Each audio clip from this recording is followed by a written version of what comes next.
Assalamualaikum warahmatullahi wabarakatuh. Perkenalkan, nama saya Novita Erniasari dari kelas 12 TKJ 3. Di sini saya akan menjelaskan tentang media promosi.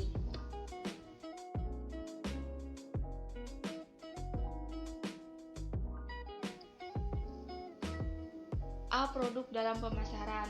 Pada bagian A ini kita akan membahas 4 hal. Yang pertama, aspek yang dikenalkan dalam pemasaran. Kedua, elemen dalam pemasaran. Ketiga, lingkungan pemasaran. Dan yang keempat, variabel yang tidak terkontrol oleh wirausahawan. Yang pertama, kita akan membahas aspek yang dikenalkan dalam pemasaran. Berikut beberapa aspek pemasaran yang bisa diterapkan untuk meningkatkan kesuksesan dalam berwirausaha. Yang pertama, marketing plan. Kedua, menyusun marketing plan. Marketing plan memuat hal-hal sebagai berikut. Pertama, analisis situasi, tujuan pemasaran, strategi inti, jadwal pelaksanaan, anggaran pemasaran, dan kontrol. Ketiga, ada analisis SWOT. Analisis SWOT adalah metode perencanaan strategis yang digunakan untuk mengevaluasi kekuatan, kelemahan, peluang, dan ancaman dalam suatu spekulasi bisnis. Keempat, konsep AIDA plus S. AIDA plus S merupakan singkatan dari A. Attention, E. Interest, D. Desire, A. Action, dan S. Satisfaction. Konsep ini berlaku untuk kegiatan yang dilakukan oleh bisnis yang dapat menarik hati konsumen atau langganan. Dan yang kelima, efisiensi pemasaran yang dapat menentukan harga jual produk. Efisiensi pemasaran adalah seberapa besar pengorbanan yang harus dikeluarkan dalam kegiatan pemasaran menunjang hasil yang bisa didapatkan dari kegiatan pemasaran tersebut.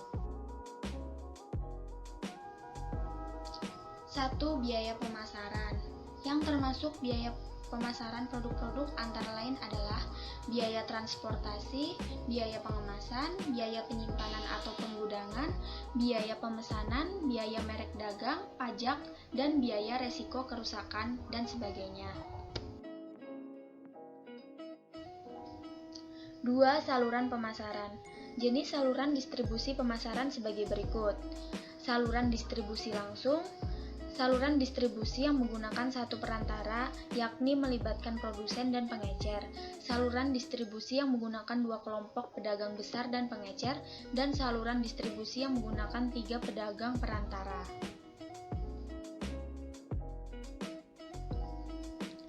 3. Margin pasar. Margin pemasaran merupakan perbedaan atau selisih antara harga penjual yang diterima setiap lembaga pemasaran pada 2 tahapan yang berurutan dalam saluran pemasaran, mulai dari produsen sampai kepada konsumen akhir. 4. Analisis pasar. Analisis pasar yaitu ada 2, yaitu luas pasar dan analisis potensi pasar. Kedua, elemen dalam pemasaran.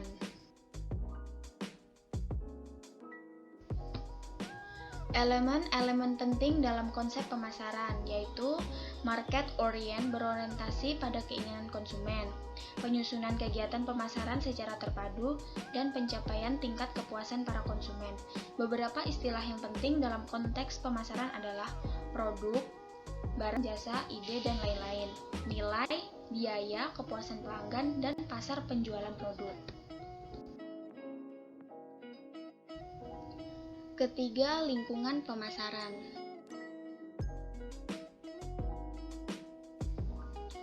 A. Lingkungan pemasaran mikro. Lingkungan mikro adalah lingkungan yang terdapat pada produsen. B. Lingkungan pemasaran makro. Lingkungan makro yaitu kekuatan masyarakat yang lebih luas dan mempengaruhi seluruh lingkungan mikro pemasaran suatu perusahaan yang mempunyai pengaruh secara tidak langsung terhadap pemasar. C. Lingkungan pemasaran global. Lingkungan pemasaran global yaitu lingkungan perusahaan yang terdiri dari pelaku dan kekuatan di luar pemasaran yang memengaruhi kemampuan manajemen pemasaran guna mempertahankan dan membangun hubungan yang berhasil dengan pelanggan sasaran. Keempat, variabel yang tidak terkontrol oleh wirausahawan. Variabel yang tidak terkontrol oleh wirausahawan yaitu keadaan persaingan, perkembangan teknologi, perubahan demografi, kebijakan politik dan ekonomi pemerintah, dan sumber daya alam. B. Media promosi. Pada bagian B ini kita akan membahas 3 hal, yaitu yang pertama pengertian promosi, kedua tujuan promosi, dan yang ketiga media promosi. 1. Pengertian promosi. Promosi adalah salah satu cara untuk memperkenalkan produk usaha kita.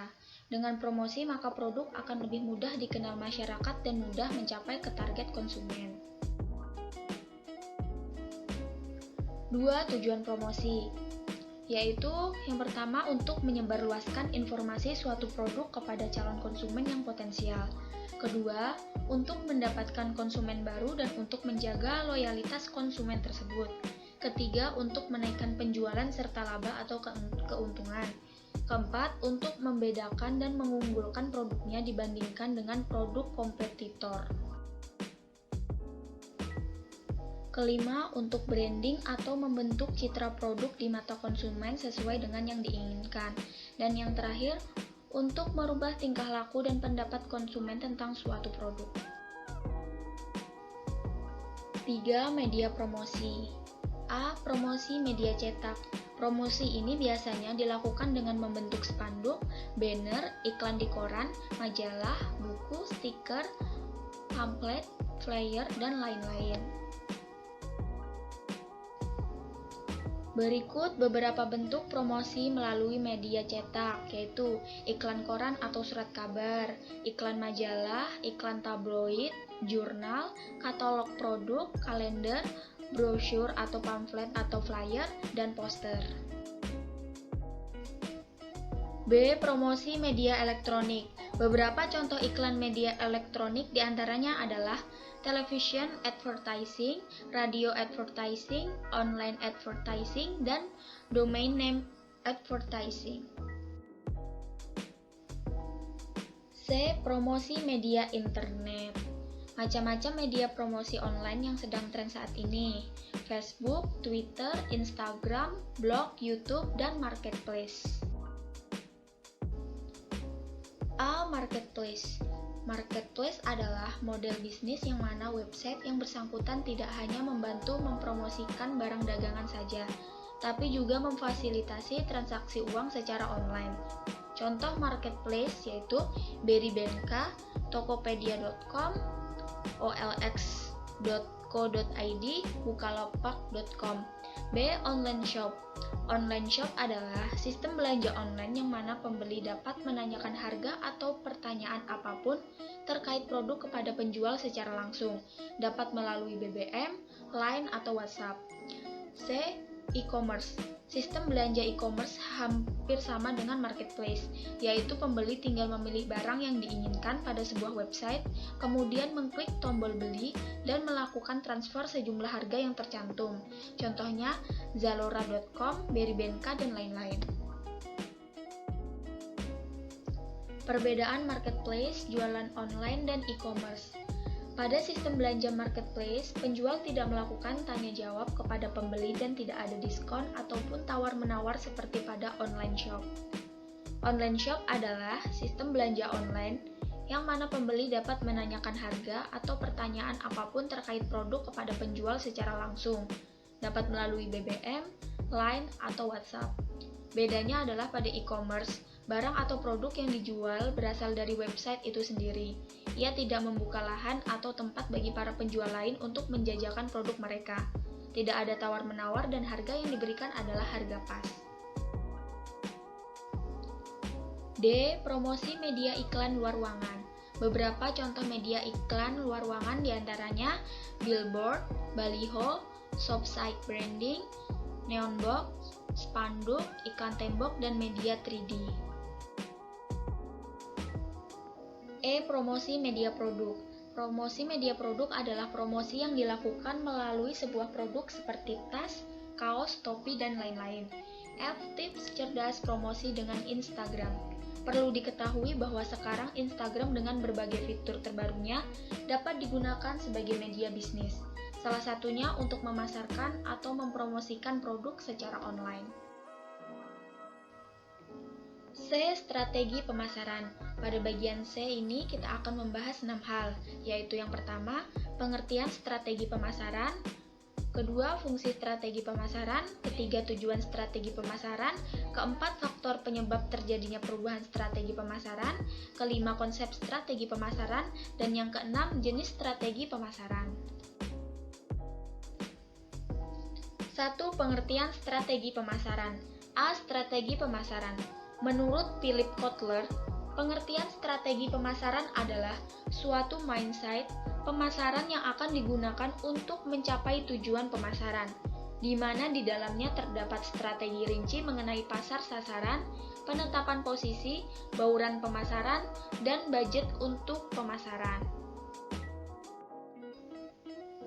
B. Analisis SWOT. Menerapkan strategi pemasaran diawali dengan menganalisa secara keseluruhan dari situasi perusahaan. Pemasar harus melakukan analisis SWOT, di mana ia menilai kekuatan, kelemahan, peluang, dan ancaman perusahaan secara keseluruhan. 2. Fungsi strategi pemasaran. Yang pertama, meningkatkan motivasi untuk melihat masa depan. Kedua, koordinasi pemasaran yang lebih efektif. Ketiga, merumuskan tujuan perusahaan. Dan yang terakhir, pengawasan kegiatan pemasaran. 3. Tujuan strategi pemasaran.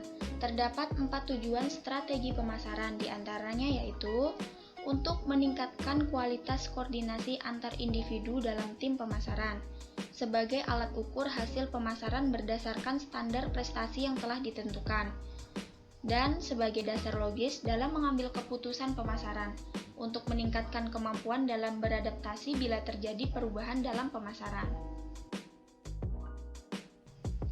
4. Faktor penyebab terjadinya perubahan strategi pemasaran. 1. Siklus daur hidup produk. 2. Tingkat persaingan perusahaan di pasar. 3. Keadaan ekonomi. Dan yang terakhir, panjang untuk memenuhi kondisi yang sedang berubah dalam industri. 5. Konsep strategi pemasaran.